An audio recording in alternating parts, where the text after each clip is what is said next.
بسم الله الرحمن الرحيم والحمد لله رب العالمين والصلاة والسلام على رسول الله وعلى آله وصحبه أجمعين وبعد. So this is part two, phase two. And inshallah we'll be beginning from the page 89, inshallah. So from page 89, the first paragraph. I will also advise the beginning student to begin a program of reading, memorizing, and reviewing the Quran. And of course, the whole issue about reading, memorizing, and reviewing the Quran, I laid out a whole entire plan for that, which I'm actually going over those lessons right now from my book, The Believer's Handbook for Quran Memorization. So with that, I went through the whole thing about laying out the whole plan for reading, for memorizing, and revision. So you can go check out that book and check out those lessons, inshallah, for a more in-depth look into that, how to formulate that program, inshallah. Memorization of the Quran will assist you in ways that you cannot imagine when studying the Arabic language. Do not spend so much time memorizing to the point that you neglect your studies of the Arabic language. Understanding the Quran is more important than memorizing the Quran without understanding it. People put so much emphasis on memorization while simultaneously putting no emphasis on understanding it. The person that memorizes the Quran and does not understand it will be given the position of Imam over the person that did not memorize the Quran, but he understands the Quran. And this is just a sad reality. There's nothing much we can say about it. The majority of the people that do get the positions of Imams because they memorize the Quran, most of them, they don't even speak Arabic. And the ones that do, they're very weak. And I'm not speaking about all the Imams. I'm just speaking about the vast majority of what we see. Their studies were not in the Arabic language. A lot of alhamdulillah, there has been a major change and a major shift. And a lot of that has to do with the students of knowledge coming back. Because whenever you have students of knowledge who study the Arabic language, who study the hadith, study obviously the correct aqidah, it puts a lot of the other people who aren't really students of knowledge, but they want to keep their positions. It puts them into a position to this type of predicament where they now have to improve, they have to change, they have to step up their game. So there has been a lot of change, but it hasn't been really changed for the better, because what it is a bunch of misguided people now learning the Arabic language to continue misguiding people. So it's again, it goes back to the correct understanding. So the emphasis should obviously be placed on learning the Arabic language. And if the person has a lot of time restraints, because I get this question all the time, what should I do? Do I memorize the Quran or do I study the Arabic language? Now, obviously, the answer to this question is the best option is to do them both at the same time. That's the best, because the memorization of the Quran is going to help you with your studying of the Arabic language. But that's if you have the time to do them both. If you don't, and you're strapped for time, and you can't find the time, then you have to read the Quran on a daily basis. You have to set up a time in the morning where you are reading the Quran every day. Even if you're not memorizing it, you should always be reading the Quran. And then focus on studying the Arabic language. And as you continue to read the Quran you'll start to notice that your understanding gets better. And once you have an understanding and you're able to pick up the books of, like, for example, like Tafsir al-Sa'di or Tafsir ibn Kathir, Tafsir al-Baghawi, and you can read these different tafasir, then that will help you to understand the Quran better. Then, khalas, at that point, now that you have that understanding, if your Arabic is at the level where you can read through the different tafasir, then memorization is going to be easy. It's going to be so easy, especially if you kept that reading program going the whole time. All right, much like everything in life, you have to find the right balance. You have to balance between studying Arabic and memorizing the Quran. You also have to balance between the different skills of the language: speaking, listening, writing, and reading. People tend to spend more time doing what is easy for them. If you are one of those people, your success will be limited. You have to give every skill the attention it needs for you to improve, whether you enjoy it or not. And really, the biggest focus should be on the receptive skills in the beginning, which is a lot of listening and a lot of reading. Reading, obviously, and memorization is a part of that reading, because as you memorize, you're reading. You're reading over and over and over and over and over again. And obviously the goal is to understand what you're memorizing. So all of this goes hand in hand. But your real focus should be on the skills, the receptive skills. which are again listening, and you should be doing a lot of listening and a lot of reading as much as you can, obviously at this level, because you're still not at a strong level to where you could pick up books and read. But whatever you can, like you take these sentences, like right now you're focusing on memorizing the sentences that you're writing. So that should be your goal, and you should be reading them a lot and reading the passages in the books of Ta'bir a lot. The next important piece of advice that I would give the new student is to write out everything. Sometimes you will have exercises in a book you are studying that require you to fill in the blanks with a suitable word. Most lazy students will do just that. First of all, never write in your books. Always do the exercises in a notebook. Second, you should write the entire sentence out in your notebook, not just the word. You are trying to learn the language, not practice doing exercises. If you're trying to learn the language, you have to continue to write out complete blocks of language, not little pieces of speech that are incomplete. Yeah, and you're never going to learn language just writing a word into a blank. You write out the whole entire sentence. Whenever you're doing the exercises, let's say that you have 10 fill in the blank exercises. You take out your notebook and you write out the sentence and you fill in the blank. Once you know that the word, what you've done is correct, you take those 10 sentences that you just did and you read them 20 times, 30 times, whatever, to get them going in your memory and to jog your long-term memory with this language. And then this should be done for all the exercises that you do, because every single unit is going to start off with a passage, a reading passage, whether it's small, whatever, or a conversation like a dialogue. Take that dialogue or that reading passage and go over it as many times as you feel comfortable doing it, 20 to 100. All right. And then you're going to do that with all the exercises. Once you write the exercises out, you know that they're correct. You're certain they're correct. Read them over and over. It doesn't have to be 100, but at least 20. Try to read it like 20 times just to get the practice and get the words and the sentences rolling off your tongue. But read from your notebook. Don't read from the book. Read from the stuff that you from the sentences that you've written, not from your notebook. All right. Once you have written out the sentences for the exercise, read them over and over again. Read them at least 100 times or more before moving on. You want the sentences stuck in your head to the point that you can recall them from memory effortlessly. When you read them, focus on the meanings of the words. I would also advise rewriting certain sentences, certain exercises that were problematic a few more times also. You do not have to rewrite the sentences 100 times, but if you rewrote them 3 to 5 times, that would suffice, inshallah. And that's only for the things that you really had issues with. If you had an issue with something, maybe you got the answers wrong, take that paper, rip it out, toss it, and rewrite it and try to until you get it right. You know, if it takes however many times, just keep because you're not going to lose. The more practice you do, the more practice you get, the more you write something, the more you read something, you're not wasting your time. You're wasting your time doing other things, drinking tea or coffee in a coffee shop and wasting your time with people. That's where you're wasting time. But as long as you're busy trying to get this language, everything that you do, and you're doing this for Allah, you're doing this to understand the book of Allah, and you're doing this to understand the sunnah of the Messenger, sallallahu alaihi wasallam. Every time that pen touches the paper, you're getting ajr, inshallah, because you're doing it for Allah.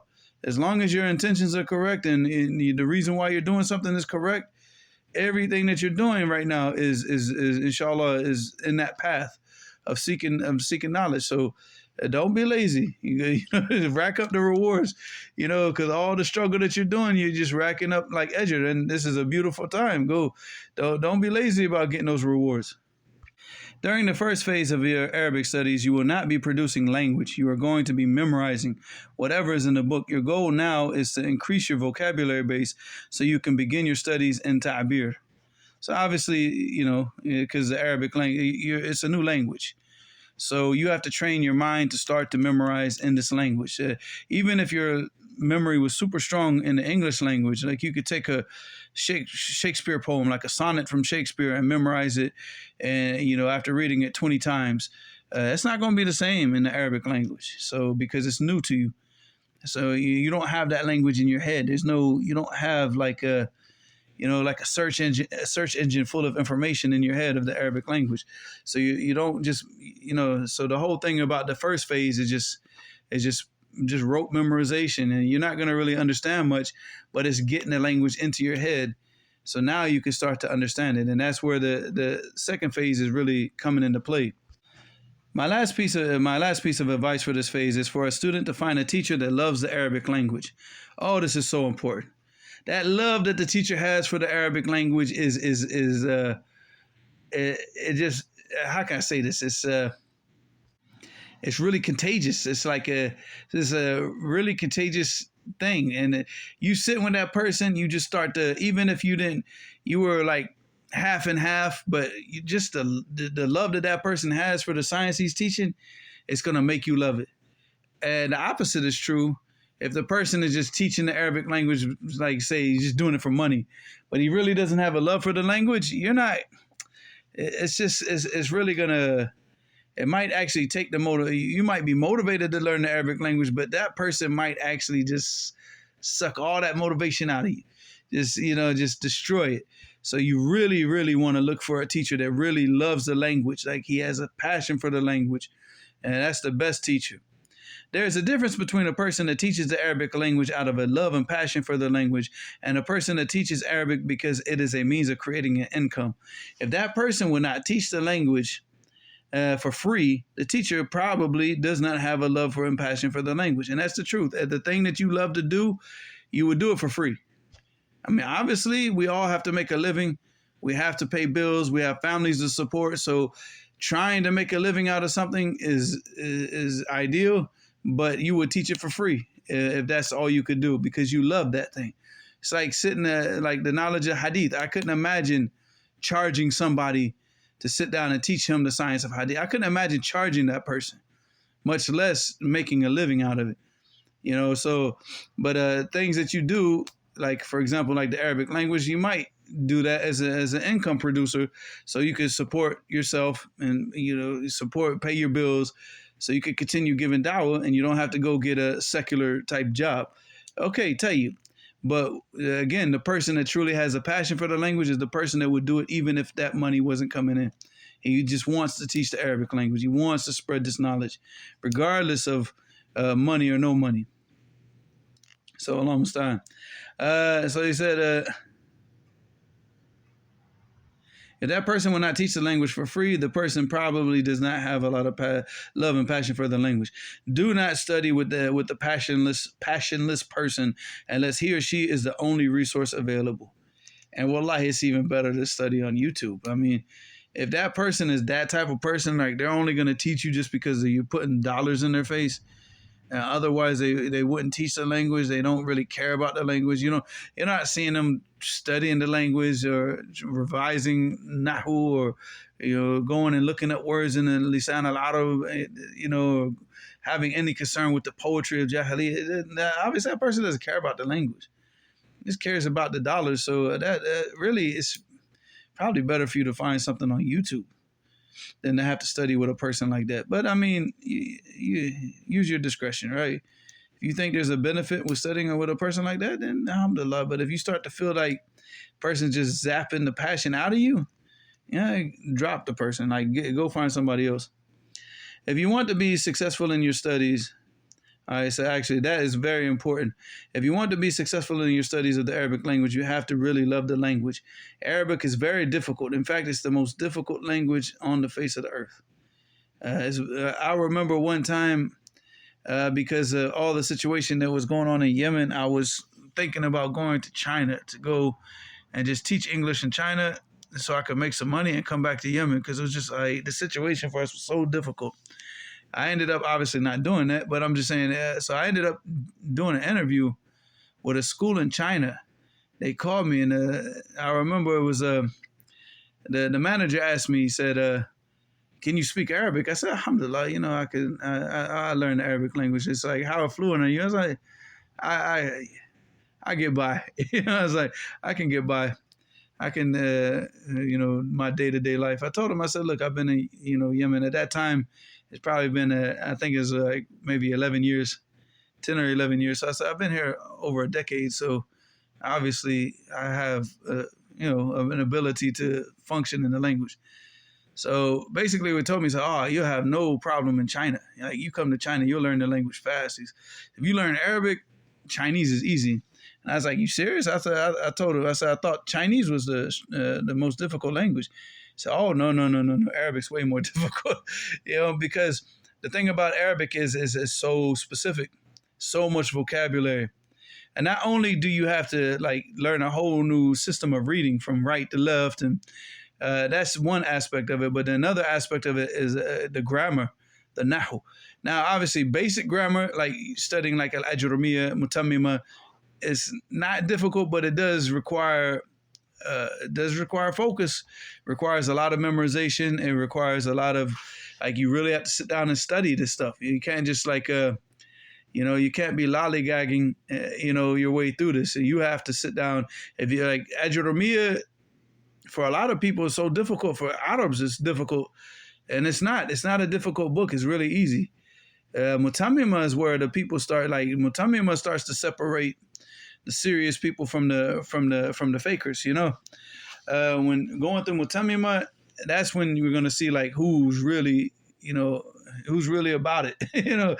Because otherwise people wash out at that point, and they're just happy, just like, okay, if I can just get through Al-Ajurumiyya, I'm good. Nah, you're not. You're not good. You're missing a lot of masail. You're missing like Al-Ajurumiyya is only an introduction for a beginning student, and it's so how can I say this? It's not sufficient at all. Al-Ajurumiyya is not sufficient. Mutammima is sufficient for a student of knowledge to get by. If a person memorizes al-Mutammima, studies it, understands it, that's good enough for the person to get by. A lot of the people would disagree with me on that, but I'm saying just to get by. I'm not saying like if you really want to understand the Arabic language, and you're gonna Mutammima is just an introduction. Is an introduction to the bigger books. Qatar and Shudur al-Dhahab and Alfiya and the Shuruh of Alfiya, Awdah al-Masalik and Ibn Aqil and al-Ashmuni. So you have a lot more to do. But if you're just trying to I'm just trying to get the bare bones minimum, Mutammima al-Ajurumiyya is probably, that's the bare bones. That's it. You can't, that's what you need. Yeah. Allah Muslan, but most people can't even get that. So it is difficult. It is very difficult, but but if you have a love and a passion for it, it's so easy. It's so easy. And I think that's with anything that you have love and passion for, if you really love that thing, it's not going to be difficult. And the difficulties and the challenges that you face, it just bring you more excitement and enjoyment trying to push through those things. But if you hate something and you keep hitting those speed bumps, it just makes every single speed bump just feel like the biggest trial and tribulation of your life. So no, I mean that passion for something, that love for something is very important. It's very, very important.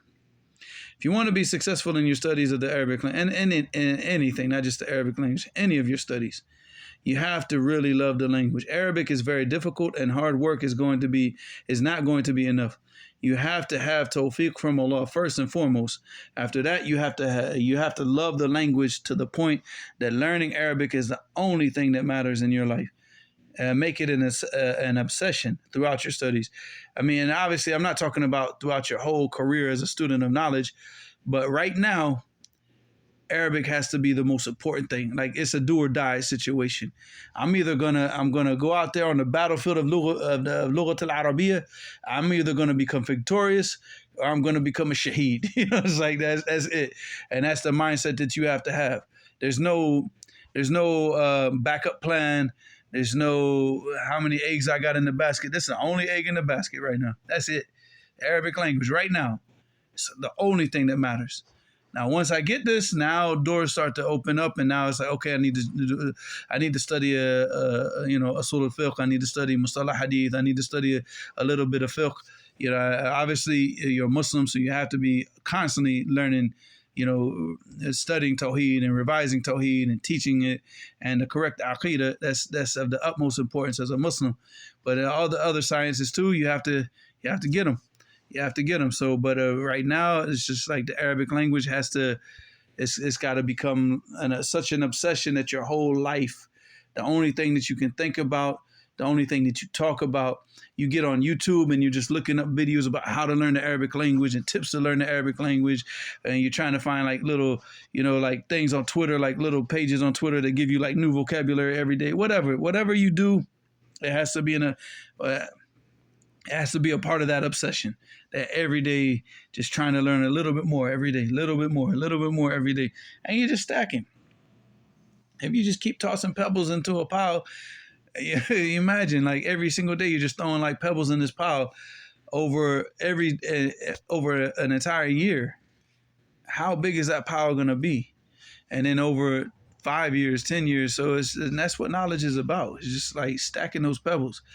Over a lifetime, if you live to be 60, 70 years old and you spent your whole life just seeking knowledge and just stacking pebbles, you have like like a small mountain by the time that you die. So I mean that's what it's about. So you just keep stacking those pebbles, but it has to be an obsession. Every day I have to get something new, at least something new. But I want 3, 4, 5 new sentences. I want to memorize them. I want to start utilizing them. I want to be, doing something new today that I didn't do yesterday. As that's the test. That's the real. But you can't do that if you're not passionate about it. So it has to be an obsession. Anything that you do, you have to turn it into an obsession. والله المستعان. وإلى هنا سبحانك اللهم وبحمدك أشهد أن لا إله إلا أنت أستغفرك وأتوب إليك.